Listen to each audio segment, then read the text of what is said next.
Hello, and welcome to a live read on the Varietal Literature YouTube page. My name is Rory. If you've never been here before, I'm a Vancouver writer who basically is a part of a group of Vancouver writers who just like having fun with narrative, and one of the ways we do it is with live streams and pre-recorded content like this on our YouTube channel. The other way we do it is varietal-literature.ca, where you can check out our own stories and so on. And what we're going to do today is we are going to hear an original story by me. I'm going to be reading it for you. This is the second part. It is absolutely crucial that you have read the first part or listened to the first part, which we pre-recorded a couple of weeks ago, and is linked down below. So if that is you, we'll wait. Go listen to part one first. You absolutely need to. It will not make sense without. That said, for those of you who did listen and don't necessarily remember it all, here's a quick summary. Our protagonist went boar hunting with their brother, who popped his shoulder out and cut the trip short. The highlight for the trip for our protagonist was the story about tree people who, in the winter, would turn to trees, and in the summer would turn to basically humans and come and help the town with their farming needs and so on. And yeah, I think that's probably good enough to get by with this story. So what we're going to do for the next about 15-20 minutes is listen to me read my own writing of The Deadwood Reaches Part 2, subtitled Teniri and Aman. The boar hunt was the first time I had heard of the tree people, and it stayed with me for a while. I didn't make it back to check on the guide's story that year or the next, though. Spring and summer are my busy seasons at work, so getting a time to go back was impossible. I couldn't find anything on the internet about them. I couldn't get out to check it myself, and eventually I just let it slip out of my thoughts. I hunted at a different and closer place for the next few winters. I told the story of the trip over beers sometimes, but we mostly talked about my brother's popping his shoulder out with a 12 gauge. My brother never went hunting again, but he did go camping a bit more. It was damn near a decade before I found myself in the area again. I was heading north for a conference, and my route took me right through Ridge City, but at that time it was May. The town jumps out at you after a blind corner on a 120-kilometer-hour strip of wide-lane freeway. I saw it and made a late tear onto the exit ramp. 10 years I hadn't thought of that city, and in a matter of seconds I decided to leave my route and to go visit. I'm not sure I have ever been so decisive in my life. The road into the city cut through tufts of blueberry bushes, combed into sequential rows. My car heaved up the switchbacks until the road flattened out into Main Street. There was a sun-bleached Safeway, a tackle shop, and a few windows of second-hand shops. Nothing that really interested me. Main Street turned into a gravel road and started another run of switchbacks. This time, though, through a spindly second-growth forest. The front wheels of my beater sedan spun and spit gravel on the turns, but ultimately made the climb. The road ended at a trailhead that led to the High Ridge viewpoint, which was an hour away from the Grove. I didn't even have my hiking boots. I did that climb in plain runners. My sweatpants soaked in my sweat until they started falling off my butt. It took me 2 hours to reach the dale where we camped, and another 30 minutes of scrambling to find the pass into the Grove. The sun was high and hot when I finally reached it. If you'd been sitting in my passenger seat when I pulled off the highway, I might have said I was just curious. If you asked what I expected to find, I would have said decaying deadwood. But you would have known then I was lying, because if I believed that, as you might have said in the second hour of my hike, then why would I struggle so much to see what I'd already seen? I think I believed I would find the same grove, moved only by overgrowth in time. I believed that, sure, but I saw in my mind a clear field of turned soil that came alive with loose petals on every gust. Indeed, that is what I found. There were no blossomed cocks or tree people prancing about, but it was an empty valley save for the cyclones of pink that spun up to stick to my sweat. The ground was soft, with ruptures of black soil. The air smelled of earth, with the sightlines cleared of those gnarled figures. I could see there was a willow towering high over the east ridge. It stood about 2 stories and wove a net of roots over the rock, stretching down into the valley soil. I sat and let the petals collect against my skin before heading back. All I remember about the hike back is that I didn't wipe the petals off, but they were gone by the time I reached the car. My stomach was growling, so I stopped at a heritage saloon that had looked like it had stood since the ridge was only forests and farms. It was called the Grand Willow, or something. I remember it had willow in the name. The interior was mostly original oak beam construction. The low light deepened the mahogany red of the bar and obscured the patrons under shadows cast by their own faces. I'd ordered my food before I recognized the guide, who was seated on a bench that lined the wall. He was sitting with a lady. She had shoulder-length blonde hair and pale green eyes, and her skin was a blushing amber tone. She sat a head taller than any other person along the bench. I watched her for a moment. She pecked the guide on the cheek, then stood, ducking under the faux candle chandelier, and walked toward me. She smiled at me, gawking at her, and then carried on her way to the washroom. I decided I had to ask the guide about his beauty once she was out of sight. Hello, his name had slipped my mind entirely. You were a guide for me quite a while ago, like 10 years ago. You probably don't remember me. He smiled at me, stood, and shook my hand. I sure don't, but hell, I must have been a good if you were walking up to me 10 years later, right? Good to see you all the same, I suppose. Why don't you have a seat? I'm sure my wife won't mind. I sat. So you got married? You never met her? I've been married nearly 15 years, he responded, dipping a fry in his cup of gravy. Oh. Maybe she was at the store or something? I only saw your place briefly. You butchered a hog for me. I laced my fingers and leaned back in my chair. The guide raised an eyebrow, then stared off for a moment. Wait a tick, he slapped the table. Were you the city boy who popped his shoulder with a 12 gauge? He rasped through a seizing belly laugh. I have told that story to damn near every hunter I meet. I caught on to his laughter, then said, that was my brother, but you're remembering right otherwise. Aw, hell, I remember you both. It was February or something? A winter hunt. I guess you wouldn't have met Tin then. Here she is, though, he said, looking past me with a warm smile. I turned on my seat to greet her. She pulled her lips back to reveal teeth that were not quite white. Her movement was deliberate, but with a sway, and her steps were soft. Tin, you remember that story I told you about that bald yuck years back? He fucked his shoulder shooting rabbits with the 12 gauge? The guide asked. She came to rest on the bench next to him. Yes, I do. Well, this is his brother. He was there when it happened. The guide hung a crooked smile on his face, then waited for his wife's reaction. Her lips curled after a slow breath. Oh. Wow. She nodded to her husband. The legend is true, then. She reached her arm across the table and introduced herself. My name is Taniri. Her eyes were pale in a way that gave distance to her glances. Most call me Tin. That's an unusual, like the metal. Oh, pardon me. What were you saying? She said slowly. Sorry, I was just saying it's an unusual name, I continued. I suppose it is, she nodded. The guide all but ignored me from the moment Tin returned to the table. He watched his wife as if the world was turning only for her. She blushed, then leaned her head against his. It's good to see you again, too. Oh, sorry, wrong person. It's good to see you again, too, Aman. They did speak a bit more to me. I wanted to ask about the grove, but I was a shadow in their glow. I ate my burger while they watched each other.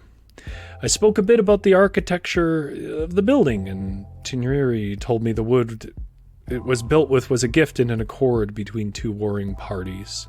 The saloon was meant to be a place that belonged to the two cities equally, where both tribes could mingle. She finished the story when a man pulled her close. I continued to talk, but it went mostly unacknowledged. I spoke about the beauty of the forest, how it glistened in winter frosts. I spoke about how soft the bun of my burger was. I spoke about the conference that brought me up that way. I spoke about spending the day hiking. I spoke, but they watched each other. I spoke, but I wondered why I had never built a love like that. I spoke about things other than my thoughts. I left my questions about the grove aside and eventually left them to each other. It was evening when I stepped outside. I watched the moon for a moment before checking the time. I had a conference 8 hours away that started in 10. Doing the math on that was like waking to an alarm. I rushed to my car, mumbling curses about the detour having been a bad idea. I was about to step into my sedan when I noticed 3 shadowed figures arguing in the center of Main Street. Only the tavern kept its light on after dusk, so they were blue shadows in the moonlight.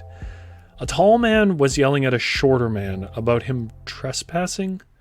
The shorter man was backed by a third figure who was of average height. I could only pick out a few words, mostly from the 2 shorter men. They said things like unwanted or drunk or fuck and you. The tall man then shoved the shortest man down with ease, which prompted the short guy's friend to march off into some darkened shop.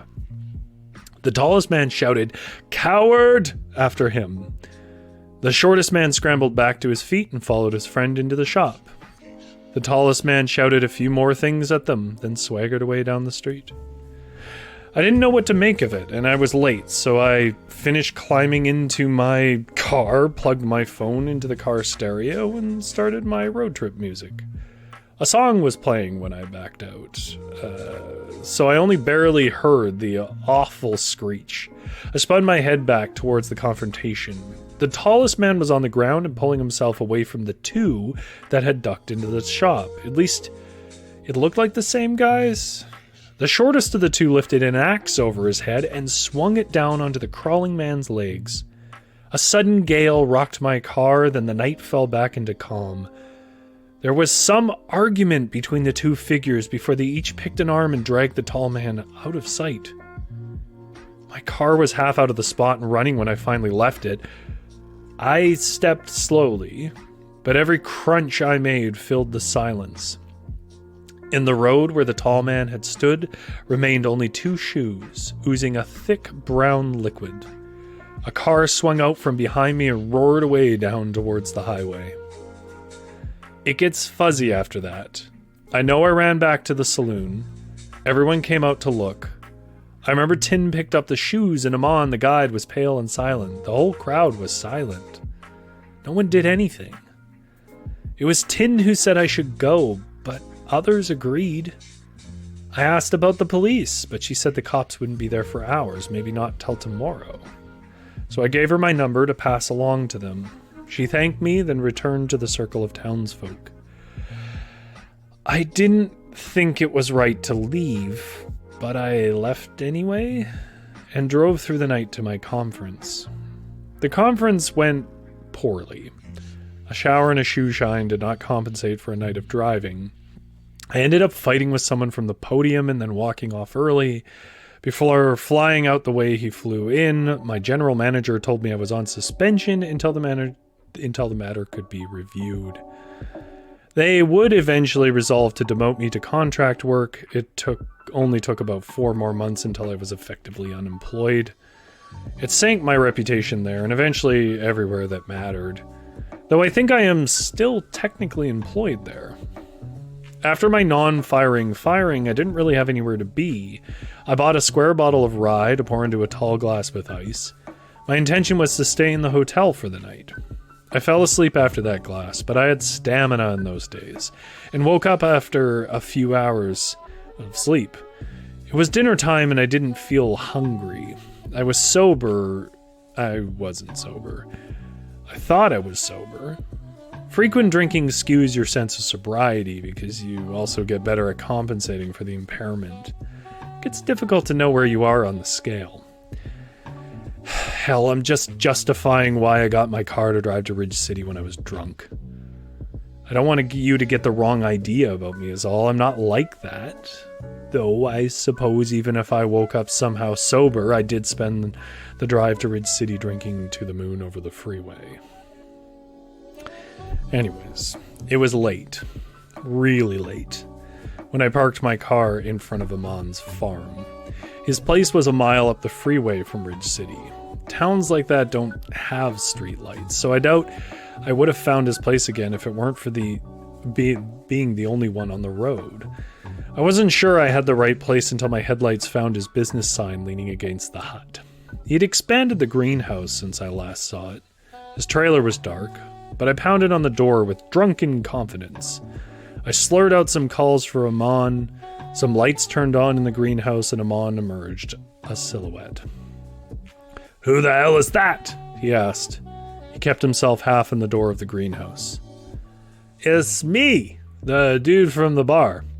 My brother was the dimwit that," I said from the door of his trailer. "Okay, yeah, I got it. Why are you here?" He grunted and pulled a shotgun up to lay the barrel on his shoulder.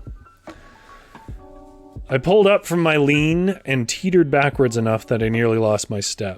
"The cops never called me about that thing. Don't you think?" I held my hands out and wobbled back to a point of balance. "Don't you think the police like to speak to witnesses of axe murders?" Amon just stood there, breathing. I continued with a shrug. "I'll tell you what I think. I think it was sap. I never saw any fresh blood. I never saw, it was brown, Amon. It's a tree person, yeah?" "That's just a story and you're drunk." "You didn't think that 10 years. Yeah, I did. BSing tourists is a great pastime." Your wife who just wasn't around in January. You married a tree, didn't you?" He rolled the gun from his shoulder and leaned it in my direction. "You should go the fuck home." Then he stepped back into the greenhouse and shut the door. It struck me as odd then as it does now that a man would sleep in a space with light on at all hours. I wondered about the purpose of his trailer. I remember shoveling around the gravel for a bit. The glass on the greenhouse was smoky with muck and age, but I could see something like a figure among the plants. I stared back at it for a while. I guessed Amon was waiting for me to leave. Somehow my drunken brain connected that he might well shoot me if I didn't stop trespassing, so I hopped back over the gate and drove my car into town. And that is the end of part 2 of the Deadwood Reaches. As I said last time, I'm not 100% sure when I will film and release part 3, but probably in the next month or 2. So if this is something you like and subscribe. It helps me know what I should be doing to, what's the best way of getting a story out to you who is watching this. Thank you so much for watching this, though. If you want to watch other stuff, there's a whole playlist of live reads from our other authors, not just me, of our own stories and some poetry and so on. So if you wanted to see that or see more stuff like this, we have it. If you prefer to try something a little new or different, we do Choose Your Own Adventures. We both have them in print, so you can do them yourself on varietal-literature.ca, and there is a link to a specific one in the description. Or you can watch it done with a live chat on a live stream in our Choose Your Own Adventure playlist on the Varietal channel here on YouTube. You should check out our playlist. We have a lot of videos and a lot of content, and you probably won't like everything, but you'll probably find something you like.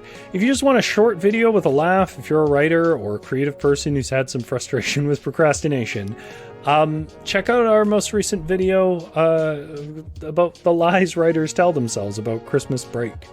It's just 5 or 6 minutes of silliness, and it's been well received, so I think you might like it. Beyond that, if you really enjoyed the story and you want to support me specifically, not just the channel, but me, if you go to the website, you can click on Buy Rory a Coffee there on any of the stories that I've written or content that is done by me. And you can throw me a couple of bucks. I really appreciate it. obviously these things do take a lot of work, and it is always greatly appreciated if people who are able to can throw me some change into my hat on the sidewalk. If you're not in a position to do that, though, I will say that my primary interest is just getting my stories out and letting people read them. And, I just don't want to sit in a bubble with my own stories. So if you just came here and you just enjoyed the story and you don't have some change, that's fine. I really appreciate you sticking around and watching the whole thing. Thank you so much for dropping by. And we do lots of different types of content, but the main thing we do is a live stream on Tuesdays where I read fairy tales and folk tales, and then a live stream on Thursdays where I do silly things or live reads or more modern craziness, funny stuff to do with writing. It's all just narrative. Having fun with narrative. We all love narrative. I've been Rory, and this was The Deadwood Reaches Part 2. Thank you so much for coming by. And hurry up, you don't want to miss your train.